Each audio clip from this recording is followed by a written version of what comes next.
Please take your seats quickly, ladies and gentlemen. Thank you. Hi guys, and welcome to oneminutetennis.com.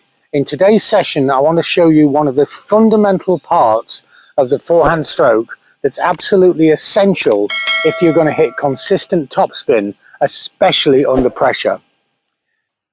In the forehand stroke, it's essential that after the unit turn, when we drop the racket into this position here, that the wrist has real extension.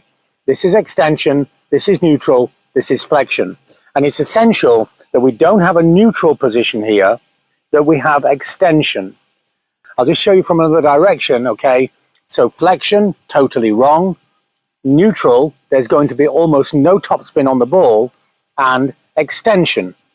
And many players, when they're under pressure, they go through the stroke, but they have a neutral position here instead of an extension position. And so when they come to swing through, they have to slow the racket down because they can't get the topspin and pronated swing path of the modern forehand. So extension is clearly essential to make this movement. But in the fraction of a second that we have to prepare and under pressure, how can we make sure that extension always occurs? Now, I think the answer to this probably lies in the way that I'm speaking to you right now, because I'm speaking to you with my mouth and my words, but also with my body and specifically with my hands. We have a very great feeling and understanding of how the hands work and what they're actually doing. We've spent a lifetime using our hands to control tools. And to do that, we isolate the hand and really feel the slightest detail of the movement of the hands. So as we go into the unit turn and the take back of the racket, as the racket drops, just think about pointing the fist of the right hand back to the back fence. See? Back to the back fence. And there, back to the fence. Now, there's many other references that I've heard over the years, but they all refer to pictures and images, not to actually feelings. But you see, if I use this without the racket, if I take the racket back and now point the fist to the back fence, then I can feel it. I don't need to see it. I don't need to imagine an image. I can actually feel it.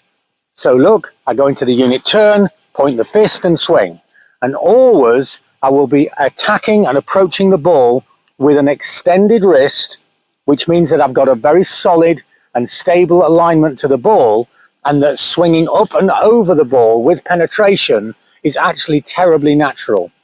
So to make sure that you have extension, to make sure you have the strongest possible alignment of the hand and the arm when going into contact with the ball, simply think about placing and pointing your fist to the back fence when you drop the racket, and then swing. This is easy to apply, and it's a great solution for players who find that under pressure, they slow the racket down, they start to push, they even decelerate through contact, which means that the forehand is very, very ineffective under a match situation.